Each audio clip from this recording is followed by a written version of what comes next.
Salut à tous, comment allez-vous? Je suis ravi d'être avec vous encore pour la vidéo de cette semaine.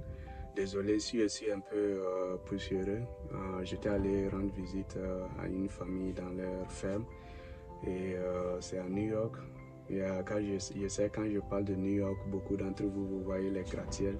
Non, là où moi je suis un peu dans un village. Et là-bas, on a beaucoup de fermiers. Donc, à mes temps libres, je pars aider une famille dans leur ferme. Eux, ils font les vaches laitières. Donc, je pars les donner un coup de main afin d'apprendre les différentes stratégies qu'eux ils utilisent pour produire leur lait. Aujourd'hui, on a un peu travaillé dans le champ parce qu'ils ont déjà labouré et ils se préparent à semer le maïs, mais il se trouve qu'il y avait des gros cailloux quand ils ont labouré. Donc on a un peu déblayé ça, enlevé les cailloux pour qu'ils viennent après puis niveler et puis semer leur maïs. Et en rentrant, j'ai dit je vais prendre le temps pour parler de ce sujet que j'ai prévu faire depuis longtemps, c'est-à-dire l'utilisation de l'engrais chimique en Afrique. J'ai remarqué que beaucoup d'agriculteurs africains utilisent beaucoup l'engrais chimique en espérant avoir beaucoup de récoltes. Surtout ceux qui font la culture du coton, comme ils sont dans association, la plupart du temps on les pousse à payer l'engrais chimique pour utiliser.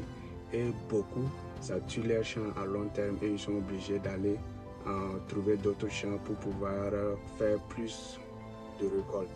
Je prends l'exemple de mes grands-parents. Moi, là où ma ferme est située, c'était le champ de mes grands-parents et ils étaient obligés d'abandonner ça à un certain moment donné parce que ça ne produisait plus.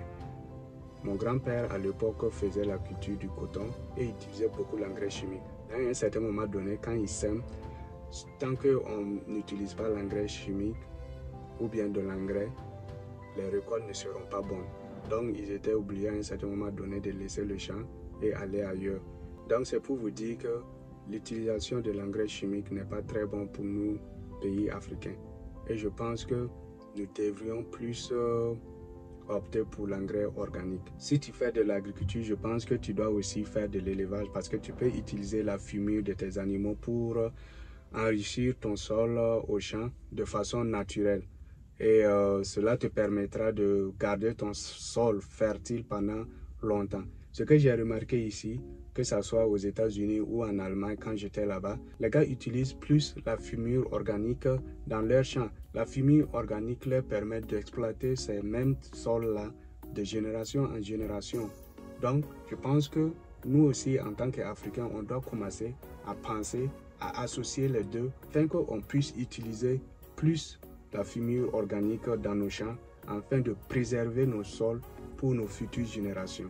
Parce que vous saviez que dans le futur, on aura des problèmes de sol.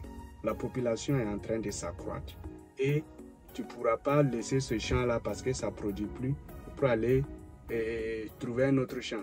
Ça sera difficile de plus en plus de trouver les champs parce qu'avec l'accroissement de la population, il n'y aura plus de terrain comme ça.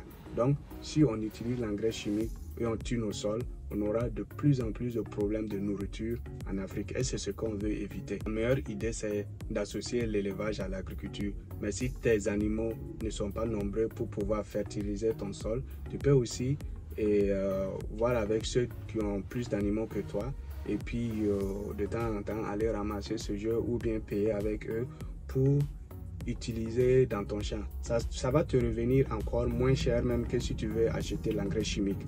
Parce que si tu pars pour payer la fumure organique chez des gens, si tu compares les prix avec un sac d'engrais chimique, tu vas voir que tu gagnerais plus et ça t'arrange même plus par rapport à l'engrais chimique qui va tuer ton sol à long terme. Donc, c'est l'idée que je voulais partager avec vous et je pense qu'il faudrait qu'on commence à avoir ces bonnes habitudes-là en nous, qui sommes la nouvelle génération, qui sommes sortis, qui voyons comment les autres font dans leur champ et appliquer cela chez nous parce que c'est la meilleure solution pour pouvoir arriver à une autosuffisance alimentaire en Afrique, les bonnes pratiques.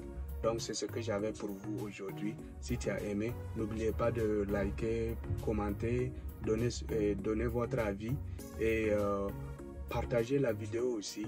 Et j'aimerais remercier tous ceux qui sont engagés sur cette chaîne. Vraiment, merci beaucoup. Et n'oubliez pas, si vous êtes nouveau, de vous souscrire à notre chaîne. Parce que sur notre chaîne, on partage nos expériences dans le domaine de l'agriculture ou de l'élevage, mais aussi les différentes idées de business que les jeunes peuvent faire pour pouvoir quitter dans le chômage. Vraiment, merci beaucoup et on se retrouve le week-end prochain pour une nouvelle vidéo. Bye bye.